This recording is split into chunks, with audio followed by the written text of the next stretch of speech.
leaving you more time to think about more important things, like not having to think about healthcare at all. Surround yourself with healthy advantages at aarpadvantages.com/health. When you're living with diabetes, steady is exciting. Only Glucerna has Carb Steady to help minimize blood sugar spikes. And try new Glucerna Hunger Smart to help you feel full. Very specific moment, the launch window. We have to be very precise. If we're not ready when the planets are perfectly aligned, that's it. We need really tight temperature control. Engineering, aerodynamics. The split second too long, can scrapping it all and start it over. Propulsion, structural analysis. That's what we're working on right now. From design through production, Siemens technology helps manufacturers meet critical deadlines. I think this will be our biggest player yet. We only have one shot. You own mutual funds. You may be paying fees and costs of up to 5%. Not even know it. Fisher Investments isn't a mutual fund, and we don't have hidden fees. Do you own an annuity?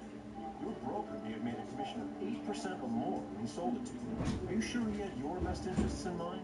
At Fisher Investments, we're not brokers, and we don't earn commissions on trades or by selling you products. With our model, as your portfolio grows, we grow. Call now to learn why company founder and Forbes columnist Ken Fisher hates annuities and thinks you should too. We'll send you our free report, Annuity Insights. Find out the disadvantages of many annuities, how they can complicate your tax situation and may tie up your wealth, and what to do if you want out. Read our free report, Annuity Insights. It can help save you from financial heartache. Call Fisher Investments today. 1-800-298-4520. That's 1-800-298-4520.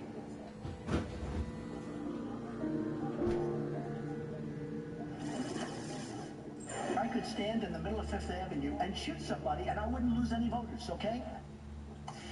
Well, it turns out Trump might have a point there. He has committed every campaign cardinal sin, and yet he's Teflon Don. Just as Howard Dean about how a fiery stump speech like that can go wrong.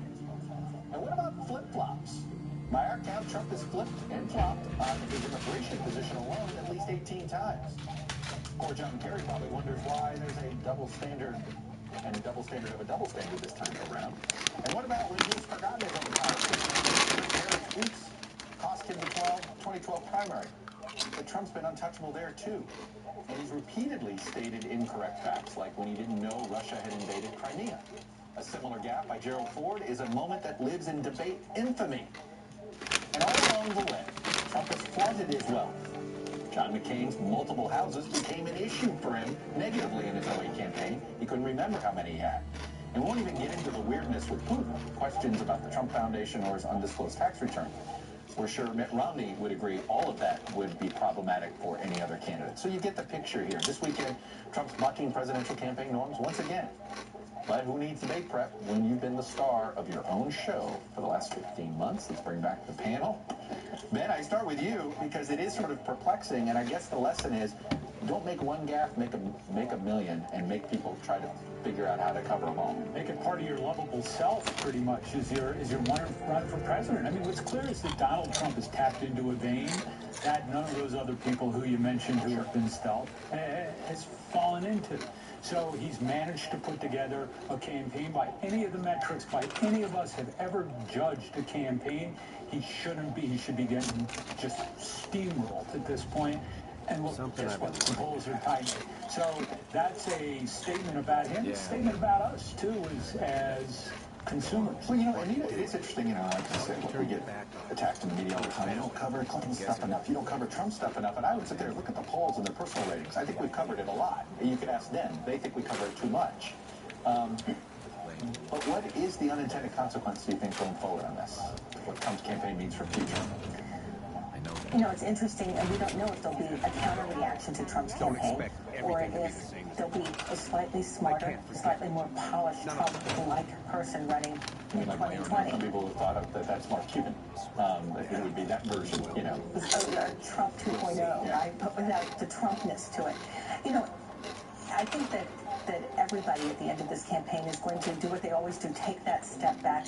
I think that the media will have to look at the traditional model through which everybody covers these campaigns and ask if that really works, given the changes in technology, given the ability of candidates to communicate around you directly to people and to use the media really to just go out there and say whatever they want to say, First Amendment protected, but not true. You know, on your list of things about Trump, by the way, are not just where he forgets his own positions and he flip-flops, but where he just outright lies. And I think that as the Clinton campaign looks at Monday night, they are sincerely worried about the double standard of coverage. Robert, I know that people want to beat up the press on this, and I hear you there. But at the end of the day, the voters and the viewers, they are choosing to see it, acknowledge it, and ignore it anyway. Part of the problem covering Trump and for some voters and, of course, the Clinton campaign is that Trump is not a traditional Republican. And because he's not running as a conservative ideologue in the way so many past Republicans have, he's almost a nonpartisan populist in the way